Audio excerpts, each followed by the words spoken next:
ओम श्री गणेशाय नमः। श्री शिव महापुराण रुद्र संहिता युद्धखंड 42वां अध्याय। इस अध्याय में हम जानेंगे अंधकासुर की उत्पत्ति की कथा। शिव के वरदान से हिरण्याक्ष द्वारा अंधक को पुत्र रूप में प्राप्त करना, हिरण्याक्ष द्वारा पृथ्वी को पाताल लोक में ले जाना, भगवान विष्णु द्वारा वाराह रूप धारण कर हिरण्याक्ष का वध कर पृथ्वी को यथास्थान स्थापित करना। नारद जी बोले, शंखचूर्ण के वध से संबद्ध महादेव जी के चरित्र को सुनकर मैं उसी प्रकार तृप्त नहीं हो रहा हूँ जिस प्रकार कोई व्यक्ति अमृत का पान कर तृप्त नहीं होता। इसीलिए हे ब्राह्मण, माया का आश्रय लेकर भक्तों को आनंद प्रदान करने वाली उत्तम लीला करने वाले उन महात्मा महेश का जो चरित्र है उसे आप मुझसे कहिए। ब्रह्मा जी बोले, शंखचूर्ण का वध सुनने के पश्चात सत्यवती सुत व्यास जी ने ब्रह्मपुत्र मुनीश्वर सनत कुमार से भी यही बात पूछी थी। व्यास की प्रशंसा करके सनत कुमार ने मंगलदायक महेश्वर चरित्र को कहा था। सनत कुमार बोले, हे व्यास, आप शंकर जी के मंगलदायक उस चरित्र को सुनिए जिसमें अंधक ने परमात्मा शंकर के गाणपत्य पद को प्राप्त किया। हे मुनीश्वर, पहले तो उसने शंकर जी से घोर युद्ध किया, उसके बाद अपने सात्विक भाव से बारंबार उन्हें प्रसन्न किया। शरणागतों की रक्षा करने वाले परम भक्त वत्सल तथा नाना प्रकार की लीला करने वाले शंकर का महात्म्य अद्भुत है। शंकर के इस प्रकार के महात्म्य को सुनकर सत्यवती सुत व्यास जी ने मुनीश्वर सनत कुमार जी को प्रणाम किया। फिर भक्ति भाव से विनम्र हो ब्रह्मपुत्र मुनीश्वर से महान अर्थपूर्ण वाणी में कहा। व्यास जी बोले, हे भगवान, हे मुनीश्वर, यह अंधक कौन था? इस पृथ्वी पर उसने किसके वंश में जन्म लिया? वह किस कारण से इतना बलवान तथा महात्मा हुआ तथा वह किस नाम वाला तथा किसका पुत्र था? हे भगवान ब्रह्मपुत्र, अब आप इस सारे रहस्यों का वर्णन कीजिए। वैसे तो अनंत ज्ञान संपन्न महेश्वर पुत्र स्कंद के द्वारा मैं इन बातों को जानता हूँ। महातेजस्वी शंकर की कृपा से उसने गाणपत्य पद को किस प्रकार प्राप्त किया। वस्तुतः वह अंधक महाधन्य है जो उसे गाणपत्य की प्राप्ति हुई। ब्रह्मा जी बोले, हे नारद, व्यास जी के इस प्रकार के वचन को सुनकर ब्रह्मपुत्र सनत कुमार ने महामंगलदायक शिव जी के चरित्र को सुनने की इच्छा वाले शुकदेव जी के पिता व्यास से कहा। सनत कुमार बोले, किसी समय देव सम्राट भक्त वत्सल भगवान शंकर अपने गणों तथा पार्वती को साथ लेकर कैलाश से विहार करने के लिए काशी आए। उन्होंने काशी को अपनी राजधानी बनाया, भैरव को उसका रक्षक नियुक्त किया तथा पार्वती के साथ मनुष्यों को आनंद देने वाली नाना प्रकार की लीलाएं करने लगे। किसी समय वरदान के कारण वे अपने गणों के साथ मंदराचल पर गए और वहां पर पार्वती के साथ विहार करने में प्रवृत्त हो गए। उसके बाद पार्वती ने नर्म क्रीड़ा प्रेम परिहास करते हुए मंदराचल पर पूर्व दिशा की ओर मुख कर बैठे हुए चंड पराक्रम वाले सदाशिव के नेत्र लीला पूर्वक बंद कर दिए। मूंगे तथा स्वर्ण कमल की कांति से युक्त अपनी दोनों भुजाओं से जब पार्वती ने उनके नेत्र बंद कर दिए, तब शिव जी के नेत्रों के बंद हो जाने पर क्षण भर में घोर अंधकार छा गया। तब सदाशिव के ललाट का स्पर्श करते ही उनके ललाट पर स्थित अग्नि की उष्णा से पार्वती के दोनों हाथों से श्वेत बिंदु टपकने लगे। तब उससे एक बालक उत्पन्न हुआ जो भयंकर विकराल मुख वाला, महाक्रोधी, कृतघ्न, अंधा, जटाधारी, कृष्ण वर्ण वाला, कुरूप, मनुष्य से भिन्न स्वरूप वाला, विकृत तथा बहुत रोमों से युक्त था। उत्पन्न होते ही उसने गाना, हंसना, नाचना, रोना तथा जीभ चाटना प्रारंभ किया और वह महाघोर शब्द करने लगा। विचित्र दर्शन वाले उस बालक के उत्पन्न होते ही शंकर जी ने गौरी से हंसते हुए कहा। श्री महेश बोले, हे प्रिय, तुमने मेरे नेत्रों को बंद कर जो कर्म किया है, अब उससे भयभीत क्यों हो रही हो? महादेव जी के इस वचन को सुनकर हंसती हुई गौरी ने उनके नेत्रों को छोड़ दिया। तब प्रकाश हो जाने पर वह अंधा पुरुष अंधकार से भी अधिक घोर रूप वाला हो गया। तब इस प्रकार के रूप वाले उस पुरुष को देखकर गौरी ने महेश्वर से पूछा। गौरी बोली, हे भगवान, हम दोनों के सामने यह घोर, भयंकर तथा विकृताकार कौन उत्पन्न हो गया है?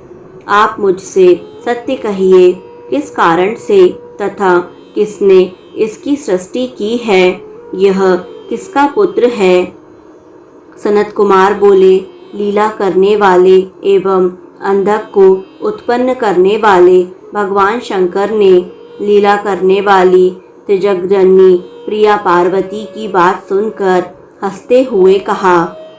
महेश बोले, अद्भुत चरित्र करने वाली हे अंबिके, तुम्हारे द्वारा मेरे नेत्रों के बंद कर दिए जाने पर तुम्हारे हाथ के श्वेत कर्ण से उत्पन्न यह अद्भुत महापराक्रमशाली अंधक नाम वाला असुर प्रकट हुआ है।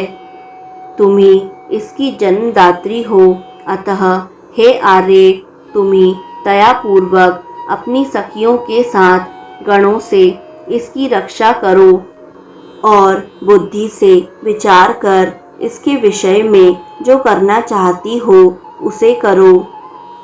सनत कुमार बोले, तदंतर अपने पति के इस वचन को सुनकर गौरी अपनी सखियों के साथ दया भाव से अनेक प्रकार के उपायों से अपने पुत्र की रक्षा करने लगी।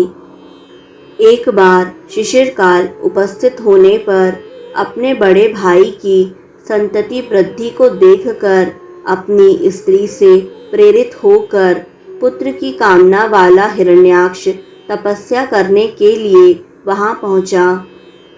वह कश्यप पुत्र असुर वन का आश्रय लेकर क्रोध आदि दोषों को जीतकर पुत्र प्राप्ति के निमित्त काष्ठ के समान स्थिर होकर शंकर जी के दर्शन हेतु तप करने लगा। हे द्विजेंद्र, तब उसकी तपस्या से पूर्ण रूप से प्रसन्न होकर शंकर जी वर देने के लिए गए। उस स्थान पर आकर वे वृषभध्वज महेश उस दैत्य श्रेष्ठ से बोले। महेश बोले, हे दैत्यराज, तुम अपनी इंद्रियों को कष्ट मत दो। तुम किस निमित्त यह व्रत कर रहे हो? तुम अपना मनोरथ कहो, मैं शंकर तुम्हें वर दूंगा। तुम जो चाहते हो वह सब मैं दूंगा। सनत कुमार बोले, शिव जी का यह सरस वचन सुनकर वह दैत्य हिरण्याक्ष अत्यंत प्रसन्न हो गया और हाथ जोड़कर सिर झुकाकर एवं नमस्कार करके विविध स्तुति पूर्वक शंकर जी से कहने लगा। हिरण्याक्ष बोला, हे चंद्रमौले, मुझे दैत्य वंश के योग्य एवं अति पराक्रमी कोई पुत्र नहीं है। उसी के लिए मैं इस तपस्या में प्रवृत्त हुआ हूँ। अतः हे देवेश, आप मुझे महाबलवान पुत्र प्रदान कीजिए, क्योंकि मेरे भाई को प्रहलाद आदि 5 महाबलवान पुत्र हैं। मुझे पुत्र नहीं है, मैं वंशहीन हो गया हूँ। अतः मेरे इस राज्य का भोग कौन करेगा? जो अपने बाहुबल से दूसरे के राज्य को अपने अधिकार में करके उसका भोग करता है अथवा पिता के राज्य का उपभोग करता है, वही इस लोक में तथा परलोक में पुत्र कहा जाता है और उसी पुत्र से पिता भी पुत्रवान होता है।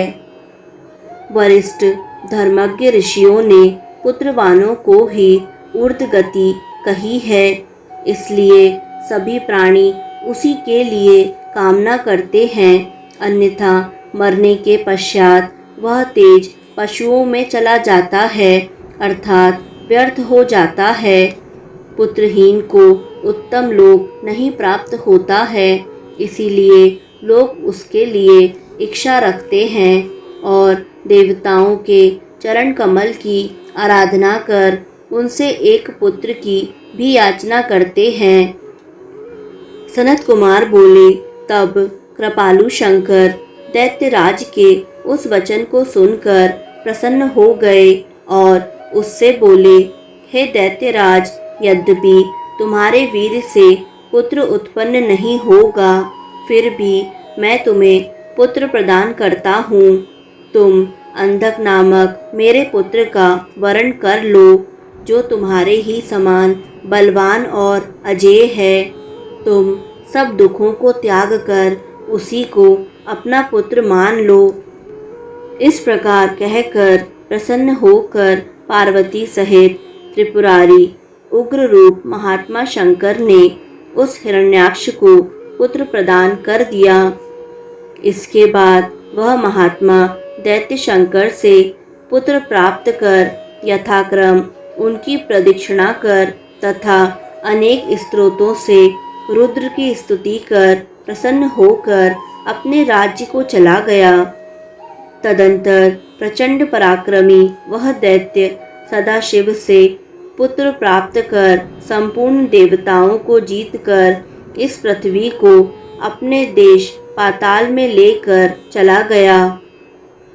उसके अनंतर देवताओं, मुनियों एवं सिद्धों ने सर्वात्मक यज्ञमय तथा महाविकराल प्रधान वाराह रूप का आश्रय लेकर अनंत पराक्रम वाले विष्णु का आराधन किया।